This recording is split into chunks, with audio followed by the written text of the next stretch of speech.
So I wanted to show you this rope ladder I made.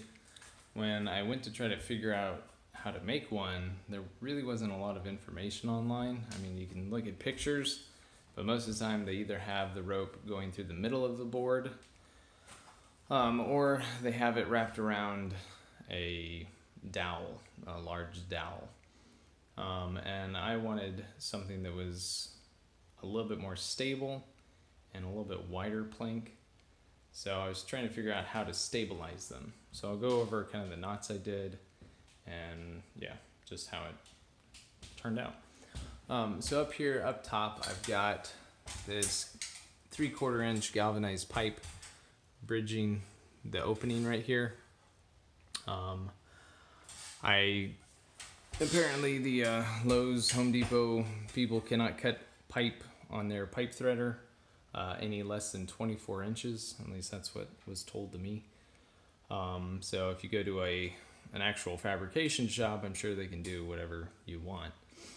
But what I decided to do instead was just to figure it out with smaller pipes and join them together. So I've got two 8-inchers with a couple of couplings and a little 2-inch nipple in between. Anyways, that turned out to just barely. I had to crank down on that pretty hard to get it to the 19 3/8 that I needed across here. But the nice thing is that I could adjust it minutely exactly how I wanted it to be. So right now I've just got electrical tape right here where the threads are so they don't cut into the rope. You could, put gray tape or spray paint it or, whatever, but you need some protection between the rope and the sharp threads, and then I have yet to figure out exactly what to do there in the middle, but we'll get to that later. So I started off with an I-splice in my nylon rope. So it's a 3-strand nylon rope, 7/16, and so I just spliced it into itself, and I have no idea if I did it completely correctly, but it was my first attempt at doing this, and it seemed like it held pretty well. So I spliced it into itself probably about 5 times. And then from there, what I was doing is, you see these knots here, this is really where I had the stroke of genius. It was actually kind of by accident. But I'll show you what kind of knot that is. Basically, and I've always referred to this type of knot as a trucker's hitch, but it may be called any number of things. But you just take your rope, if this is the rope coming from up above and that's going down, you take your rope and you just fold it in on itself like so, and you tuck it in. Kind of hard to do it with one hand, but anyways, that's it. You're just wrapping it in on itself, and you've got this little noose here. So I've always called it a trucker's hitch because then you can hook it onto a ball or whatever, and you can pull stuff with it.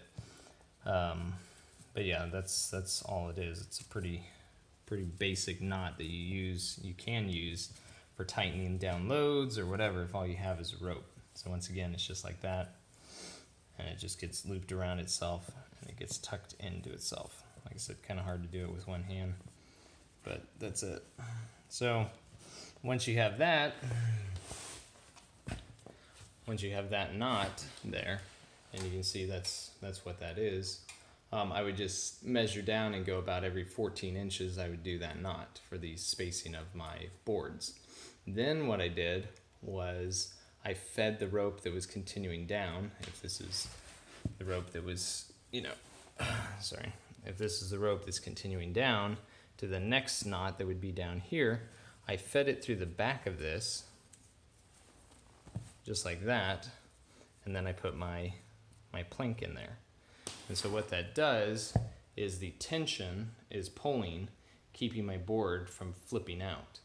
Because if you don't have this one piece here, let me undo that.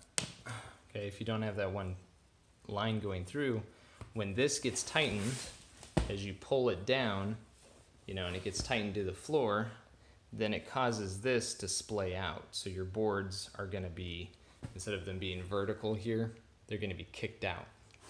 So by putting this line through here and creating a separate knot, not only does it, I think, add a little bit, that knot is a nice little thick bit of rope across there, but also when tension is pulled, everything is kept straight, nothing kicks out. Everything is just kept in line, and the board gets stuck in place. I don't even have to notch the boards. They're very tightly in there. So, yeah, anyways, that's that. Actually, this bottom one is the only one that I did not do that.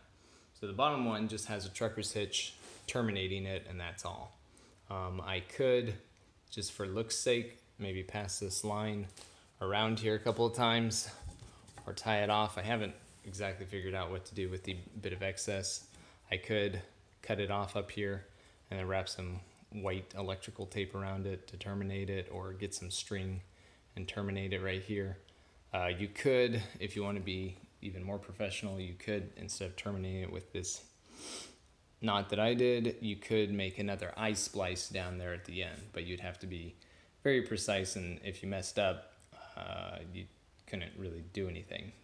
Since this is my first time doing something like this, I decided to just keep doing the splice, and then I'd figure out what to do with that end. But even right now, I can undo these little hooks right here, pop this thing out, undo that rope, and do whatever I want to. So that's another nice thing, is this is, you know, afterwards you can go back and fix anything. If you mess up, there's no cuts to the rope. So you can go back and you could undo all of these knots and redo, you know, do something else if you didn't like it, or if it didn't turn out how you wanted it to. So yeah, so this way, having these turnbuckles down here makes it so that I can tighten it down and keep it stable, so that when you're climbing it, you know, it's not kicking to the wall. Because that was the other problem I was noticing with stuff, is that rope ladders are kind of made to be slack. And I didn't want that. I wanted it to be stable, so that when you're climbing up, you wouldn't be, you know, kicking the wall with your toes as you try to climb. Especially if adults are going to be climbing up, they kind of need something a little bit more stable. So these are 1/2-inch eye bolts going down through my floor. And yeah, they're just bolted down. And if you wanted to give space to the laminate to be able to, you know, move back and forth, then you could drill out the hole larger, add a bolt, or, you know, bolts and washers to the thickness of the laminate, so that the pressure is actually not pushing down on top of this laminate, but it'd just be, you know, sandwiching between the subfloor and this bolt itself. I'm not worried about it. Since it's in the middle of the plank, I think it should keep everything nice and sturdy, and it'd just be like having a heavy piece of furniture on top of the laminate. Shouldn't cause any problems. Plus, this is a small house, so it's not like there's 30 feet of floor going that way that would be pulling on these joints. But yeah, so that's what I did, and like I said, I'm not sure exactly what to do here. I could cut it, you know, and just wrap some wire around that and terminate it, you know, with some wire that would just hold it in place, or with some string I could sew it into place. There could be multiple ways that I deal with that.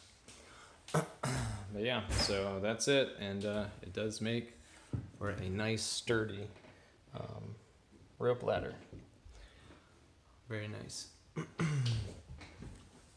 that's the little loft up here. Just enough room to sleep.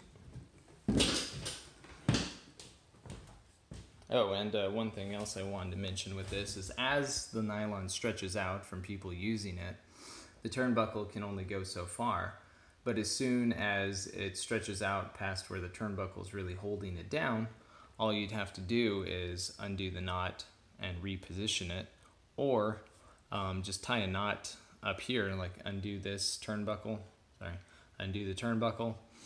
pull the board out, tie a knot just in the rope itself, and that's gonna pull this turnbuckle up. And you could actually tie a knot in between each one of these, and it would add a little bit of a nautical flair to it. You know, if there's another knot right here, going all the way up, and you'll lift the board up off the ground, so that your turnbuckles will once again, you know, be able to keep it tight, because nylon does stretch. If you don't want stretch to your rope, I'm not sure. I'm not a rope guru, but I know that there are, weaves of rope that would not stretch as much as nylon. I'm thinking polyester rope isn't going to stretch as much as nylon. But nylon is very strong. Each side of this ladder, the rope is rated to 278 pounds. So that means that this ladder could theoretically handle over 500 pounds, which I highly doubt any 500-pound person is going to be climbing up there anyways. They probably wouldn't fit. Yeah.